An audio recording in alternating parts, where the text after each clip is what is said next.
Welcome back to the deep dive. Ever notice how some leaders and brands, they just, I don't know, click with you? You'd follow them anywhere, buy anything they put out, maybe even get a tattoo. Yeah, totally. Like those hardcore Harley Davidson fans. It's more than just liking a product, right? Exactly. So today we're diving into Simon Sinek's Start With Why. We're going to figure out how these magnetic people and companies inspire us to act. Love that book. Mm. It really challenges the way we think about leadership, right?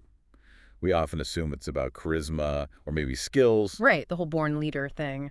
but Sinek says, no, it's about tapping into something much deeper, something he calls the why. Okay, so let's break down this whole golden circle concept. Most companies, they lead with what they do. We make the best widgets, or our software is revolutionary. Right, they focus on the products or services. Then maybe they'll explain how they do it differently or better than the competition. Like, our widgets are handcrafted with organic materials or whatever. Disruptive innovation, that's the buzzword these days. Exactly. But they rarely talk about their WHY. Like, what's the deeper purpose driving all of this? What's the belief, the cause that fuels their actions? And that's the key difference. Truly inspiring leaders and companies, they flip the script. They start by communicating their WHY. And this isn't just some motivational fluff, right? Sinek uses some pretty compelling examples. Like, he talks about the Wright brothers. Oh yeah, the bicycle mechanics who basically beat a well-funded, established scientist to powered flight. Crazy, right? It is. And what's fascinating is they weren't driven by, like, fame or fortune. Their WHY, their core belief was that flight would change the world, make it a better place. So it's bigger than them. Way bigger. Hmm. And that belief, it inspired their team, fueled their persistence, and ultimately, well, led them to succeed where others failed. So you're saying my, intense dedication to perfectly formatted spreadsheets isn't enough? Yeah. I need some grand WHY to, truly level up my work. Well, think of it this way. A clear WHY unlocks a level of passion and commitment that just chasing, deadlines or promotions can't match. Okay, I'm starting to see the light. When we connect with the WHY, it resonates with us on an emotional level. It drives us to action. And Simic even gets into the, I guess you could call it the biology of decision making. Hmm. He suggests that our decisions are way more emotional than we realize. Absolutely. He talks about the limbic brain, the part that deals with feelings and gut instincts. Right, like our primal brain, basically. Yeah, exactly. And it gets involved way before our rational mind can, catch up and overthink things. So we're drawn to leaders or brands whose WHY aligns with our own values and beliefs. Like, I don't know, we feel a sense of belonging, like we're part of something bigger. Right, like we found our tribe. Think about those Sneetches from Dr. Seuss, the ones who were so desperate to be part of the star-bellied group. Oh, yeah. Classic Dr. Seuss. It's a simple story, but it highlights this fundamental human need to belong, to connect with others who share our values. And brands, products, they can become symbols of those values, right? Totally. Like, think about Apple's Think Different campaign. They weren't just selling computers, they were tapping into this desire to be part of a movement, to challenge the status quo. So owning an Apple product was like a badge of honor. Exactly. A way to signal, hey, I'm one of the rebels, the innovators. But let's be real, there are tons of companies trying to influence our behavior. Not all of them are, starting with WHY. Right. They're using different tactics. Sinek talks about this distinction between manipulation and inspiration, right? Okay. Break that down for me. So manipulations are things like, price wars, limited time offers, playing on that fear of missing out. Like those ads that are all limited quantities available, act now. Exactly. They can be effective in the short term, but they don't build lasting loyalty. It's like bribing someone to be your friend. They might hang out with you for the free stuff, but as soon as something better comes along, poof, they're gone. He uses General Motors as a case study. For decades, they relied heavily on price manipulations, cashback deals, 0% financing, you name it. And they were selling tons of cars, right? Oh yeah, initially. But they created a culture of bargain hunters, not loyal customers. So even though they might have had a big splash at first, they ended up, damaging their brand in the long run? Yeah, ultimately they lost market share. It just wasn't sustainable. Interesting. So what's the alternative? Inspiration. And that comes from a genuine, clear WHY. Okay, so give me an example of a company that's doing this well. Southwest Airlines is a classic example. They've consistently outperformed their rivals. And their WHY, it resonates deeply with both employees and customers. A genuine dedication to employee well-being. So they take care of their people. Yeah, they create a culture where employees feel valued, appreciated, and that, translates into happy customers and long-term profitability. So it's not just about slapping a feel-good mission statement on your website. You got to actually live your WHY in everything you do. Absolutely. And this applies to movements and ideas too, not just companies. Sinek talks about this thing called the law of diffusion of innovations, which basically explains how ideas spread through a population. Okay, I think I've heard of that, but remind me how it works. Sure. So it starts with those innovators, the early adopters, the risk takers who embrace new ideas, often based on, gut feeling. Like those people who camp out for days to get the latest iPhone. Exactly. Then you have the early majority, the late majority, and eventually even the skeptics come around. But to reach that tipping point, to really gain traction, you need to connect with people's WHY. So it's not just about the features or the benefits, it's about the deeper reason why people should care. He uses the civil rights movement as an example.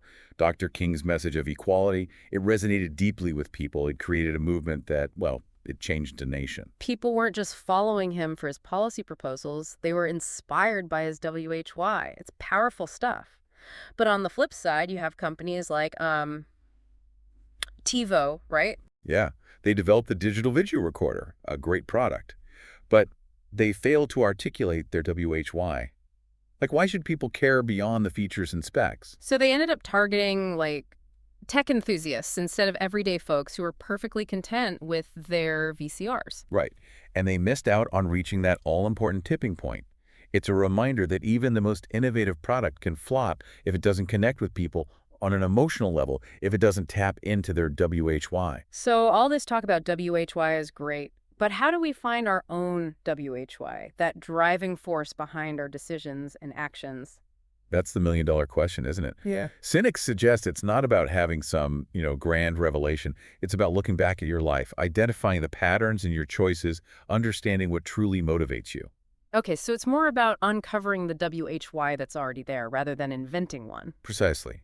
And once you've identified it, you need to build a megaphone to amplify your message, reach a wider audience. And that's where the HOWs and what's come into play. All right, so we've laid the groundwork, talked about the golden circle, explored some examples of manipulation versus inspiration.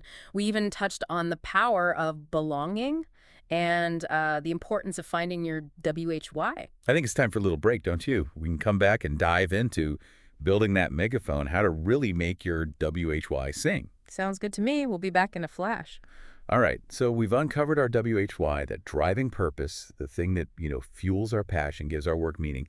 Now the question is, how do we build a megaphone to share it with the world? That's the challenge, right? It's one thing to have this like burning WHY inside you, but how do you actually translate that into something tangible, something that, resonates with other people and inspires them to act? Well, Sinek argues that building this megaphone, it involves aligning your HOWs and what's with your WHY. You got to create a unified message, something authentic that resonates on a deeper level. Okay, so just to recap, the HAWs are the actions we take, the processes, the values we embody, and the what's are the tangible results, the products, the services, the outcomes. But how do we make sure they all genuinely stem from our WHY? Think about Apple again. Their WHY is to challenge the status quo, empower individuals. Yeah. Their HOWs, you see it in their obsessive attention to detail, that sleek design, that user-friendly interface. Right, everything is so meticulously crafted. Exactly. And then their what's, well, those are the products themselves, the iPhones, the Macs, the Apple Watches. All of it has revolutionized the tech industry. So it's not just about having a cool product, it's about every single aspect of your business, from marketing to customer service, reflecting your WHY. Yeah, it's got to be congruent, Yeah. Otherwise, it's like, I don't know, wearing a designer suit with mismatched socks. Somebody just feels off. Totally. People can sense when there's that disconnect between a company's WHY and their actions. It's all about authenticity. Right? Absolutely. Sinek gives this example of Volkswagen. They were known for making, affordable, reliable cars for everyday people. Oh, yeah, those classic Beetles, the Golfs, those are practically indestructible. Right. But then they decided to release this luxury sedan called the Phaeton, priced to compete with Mercedes and BMW. Mm-hmm. Interesting. On paper, it seemed like a logical move, but it totally flopped. Why? What happened? Because people couldn't reconcile this, high-priced luxury car with Volkswagen's WHY. It just didn't compute. It's like, I don't know, a vegan butcher shop. The concept just doesn't make sense. Exactly. It failed what Sinek calls the celery test. The celery test. Okay, I gotta hear about this. It's this simple thought experiment. Imagine you're at the grocery store, you've got a cart full of healthy produce, and then you see this, like, tempting chocolate cake. Ooh, cake versus celery, a classic struggle. So if your WHY is to, live a healthy lifestyle, the cake fails the celery test. It doesn't align with your values. But if your WHY is to, like, indulge in life's little pleasures, then maybe the cake makes sense.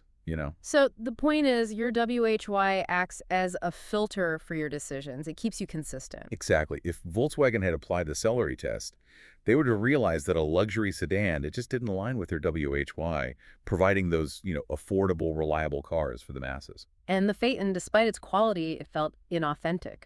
So consumers rejected it. That's the lesson, right? You got to stay true to your WHY, even when tempted by those shiny, lucrative opportunities. Oh, okay, so let's say we've nailed our WHY, we've built our megaphone, we're passing the celery test. How do we keep this momentum going as our organization grows and evolves? How do we not lose sight of it all? Well, that's where systems and processes become super important. You need to create a culture that embodies your WHY, where every decision, every interaction, every product, it reflects that core purpose. It's like, I don't know, baking a cake. You can have the best recipe in the world, but if you don't follow the instructions, you're going to end up with a disaster. Think of the WHY as the recipe, the HOWs as the instructions, and the whats as the delicious cake you're trying to bake. So it's not enough to just talk about your WHY, you got to embed it in the DNA of your organization. How do you do that? Sinek points to Southwest Airlines again. They've managed to maintain their unique culture, that customer-centric approach, for decades. And they do it by hiring people who believe in their WHY, empowering their employees to, make decisions that are aligned with those values. So it's about empowering your people, giving them the freedom to act in a way that's consistent with the WHY. And consistently communicating the WHY, making sure it's front and center in everything they do. But what happens when that WHY starts to fade? When that initial spark of inspiration gets, dimmed by the day-to-day realities of running a business? Sinek calls this the split, right? Yeah. The split is that moment when an organization drifts away from its WHY, becomes more focused on, profits, growth, just staying afloat. The original passion gets diluted, the culture shifts, and the magic starts to disappear. We talked about AOL losing their way. What causes these splits to happen in the first place? Sometimes it's a gradual drift. As companies grow, they bring in new people who might not be as connected to the original WHY. The founder's passion might wane. They might even leave the company. Creates a leadership vacuum. Makes sense. And I imagine external pressures play a role too, right? Market fluctuations, competition. Absolutely. And even internal power struggles can contribute. Yeah. It's not, one single event. It's a series of, like, seemingly small decisions that can erode the WHY over time. Like a ship slowly veering off course until one day you realize you're miles away from where you intended to go. Exactly. That's why it's so important to have leaders who embody the WHY, leaders who constantly remind everyone of that purpose, who make decisions aligned with those core values. They act as a compass, keeping the ship on course, even in those stormy seas. Think back to Howard Putnam taking over Southwest Airlines. Right, after Herb Kelleher. He understood their WHY and continued to champion it, ensured a smooth transition, and, well, prevented a split. So it's not just about having a WHY, it's about having leaders who live and breathe it, who inspire others to do the same. But how do you measure something as, like, intangible as WHY? That's a great question. It's true that you can't just, quantify passion or purpose on a spreadsheet, but you can look for indicators that reveal its strength. Okay, so give me some examples. High employee engagement, low turnover, a strong sense of community within the organization. These can be signs of a thriving WHY. So it's about looking beyond the financial metrics and paying attention to the human element, the emotional pulse of the organization. Exactly. Sinek gives the example of Costco. Their employees and customers are incredibly loyal. And their CEO, Jim Sinegal, he understood that taking care of his employees wasn't just ethically sound, it was good business. Right, and Costco consistently ranks high in employee satisfaction and customer loyalty. They've created this culture where people feel valued and appreciated, and that translates into a thriving business. It's a reminder that sometimes the things that are hardest to measure are the most important. Makes sense. This makes me think about those companies that seem to, like, chase every shiny new trend, jump from one thing to the next without any clear direction. All what's in HOWs, no WHY. Exactly. It's a recipe for confusion. It's like trying to navigate a maze without a map. You might stumble upon some cool stuff, but you're unlikely to reach your destination. So having a WHY is like having a compass, right? It keeps you on course, even when things get chaotic. Precisely. Provides clarity, direction, that sense of purpose that guides your decisions and actions. This reminds me of Steve Wozniak, the co-founder of Apple. He was so passionate about making technology accessible to everyone. Right. He believed computers could empower individuals. And he resisted pressure to focus solely on those, more profitable business markets, argued that Apple should stay true to its WHY of empowering the individual. And even though he eventually left the company, his legacy, it lives on in Apple's products and their, commitment to user-friendliness. It's a powerful example of how staying true to your WHY might require tough choices. Sometimes you got to go against the grain. So how do we know when we're truly living our WHY? How do we make sure it's genuinely driving our decisions, not just something we, pay lip service to? That's a great question, and I think it deserves further exploration. Let's delve into that in the final part of our deep dive. All right, so we've uncovered our WHY, we've built that megaphone, we're making decisions that feel aligned with our purpose, but how do we make sure it stays strong, clear, especially when things get tough? Life throws those curveballs. It's a real challenge, right? How do we keep that WHY alive? Cynic, he talks about one of the biggest threats to an organization's WHY, and he calls it the split. It's that moment when, the WHY starts to fade and the focus shifts to, the what's and the HOWs. Right, we're not as passionate anymore. Yeah, it's like a relationship that loses its spark. You might still be going through the motions, but that passion, that connection, it's gone. We talked about AOL losing their way. What causes these splits? Is it one big mistake, or is it more subtle? It can be subtle, a gradual drift.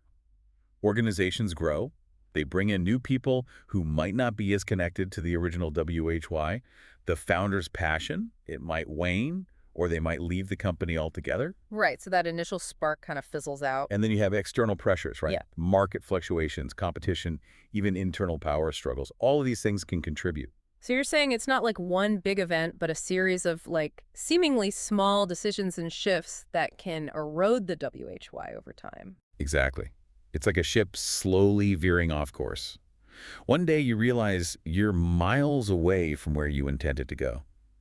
Sinek highlights the importance of having leaders who really truly embody the WHY. Right, who walk the walk. They constantly remind everyone, this is our purpose, this is what drives us. They make decisions that align with those core values. So they're like the compass, keeping everyone on track. Exactly. Even when, the seas get rough. Think back to Howard Putnam taking over for Herb Kelleher at Southwest Airlines. He really got their WHY. And he continued to champion it. It was a smooth transition, Yeah. He prevented a split. But it makes you wonder, right? Can you measure how strong a company's WHY is? Can you put a number on passion or purpose?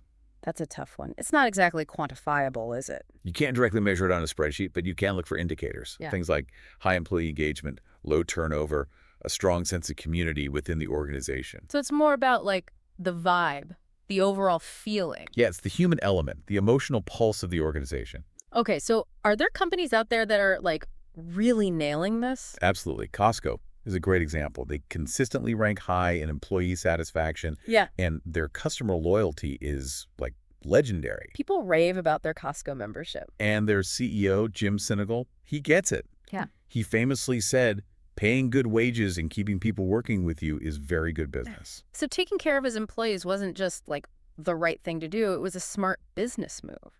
It creates that virtuous cycle. Yeah. Happy employees, happy customers, thriving business. Makes sense. And I imagine that when people feel valued, connected to a purpose, they're more likely to, be creative, come up with new ideas. Absolutely. It fosters innovation. This makes me think about Steve Wozniak again and his passion for making technology accessible. He wasn't afraid to, stand up for what he believed in. Even when it meant challenging the status quo within his own company. Right. He had that courage to stay true to his WHY. But for the rest of us, how do we stay strong in those moments when we're tempted to, compromise, take the easy path? It's a constant effort.